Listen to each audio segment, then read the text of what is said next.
ওমর সানি ভাই, উনি একজন নারী শাসিত পুরুষ, এরকম একটা ক্লিবুলিঙ্গের মতো মানুষকে নিয়ে কথা না বলে ভালো। ওই তোর কি অবস্থা? এই আসিফ, তোর কি অবস্থা? হাতটা দেখছস? তোর মতো একটা ফাজিল। শোবিজের জনপ্রিয় দুই তারকা আসিফ আকবর ও ওমর সানি, একজন সঙ্গীত শিল্পী, অন্যজন চলচ্চিত্র অভিনেতা। একসময় দুজনের মধ্যে ভালো সম্পর্ক ছিল বলে জানা যায়, তবে এখন সেই সম্পর্ক আর নেই। ব্যক্তি জীবন নিয়ে মন্তব্য করাকে কেন্দ্র করে আসিফ আকবরের উপর ক্ষুব্ধ প্রতিক্রিয়া জানিয়েছেন ওমর সানি। আসিফ মাছরাঙ্গা টেলিভিশনে আমার সম্পর্কে কিছু বাজে মন্তব্য করেছে। আমি কিন্তু ওর সম্পর্কে বলেছিলাম যে চেয়ারের গরম। সোমবার সকালে ফেসবুকে প্রকাশিত এক ভিডিও বার্তায় আসিফকে ভালো হয়ে যাও পরামর্শ দেন ওমর সানি। ভিডিওর শেষে আসিফকে বেয়াদব বলেও মন্তব্য করেন তিনি, এমনকি তুই তোকারি করে কথা বলেন। তুই চাপ নিয়ে কথা বলস, তুই আমার ব্যক্তি জীবন নিয়ে কথা বলস, হ্যাঁ সংসার নিয়ে কথা বলস। ওই তোর কি অবস্থা? এই আসিফ, তোর কি অবস্থা? তুই আমার নিয়ে কথা বলস? হাতটা দেখছস? এখনো ভালো হ।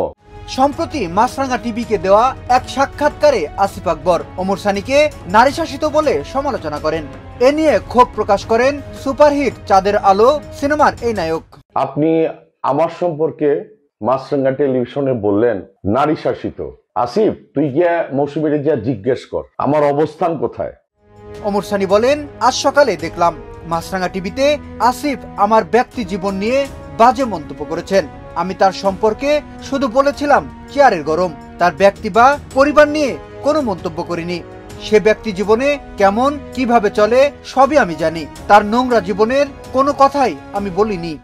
আমি কিন্তু ওর সম্পর্কে বলেছিলাম যে চেয়ারের গরম, এবং ওর ব্যক্তি ওর পরিবার পরিজনকে নিয়ে কোনো কথা বলিনি, ওকেও খারাপ বলিনি। ওর ব্যক্তি জীবনে ও কি করে না করে সবই জানি আমি, কিন্তু আমি কিন্তু কোনো কথা বলিনি, কিন্তু মানে নোংরা জীবনের কোনো কথাই কিন্তু আমি বলিনি। আসিফকে উদ্দেশ্য করে তিনি আরো বলেন, আসিফ তুমি বলেছো আমি নারী শাসিত, মৌসুমীকে জিজ্ঞেস করো আমার অবস্থান কোথায়, আমার ব্যক্তিগত জীবন নিয়ে কথা বলার কি প্রয়োজন? তুই আমার সম্পর্কে কথা বলস?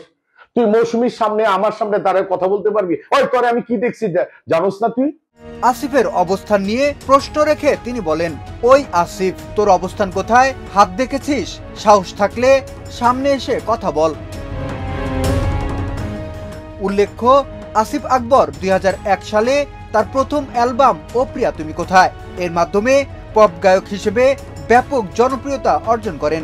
আর ওমর সানি 90-এর দশক থেকে চলচ্চিত্র অভিনেতা হিসেবে প্রতিষ্ঠিত। বিনোদন ডেস্ক, শোবিজ 24।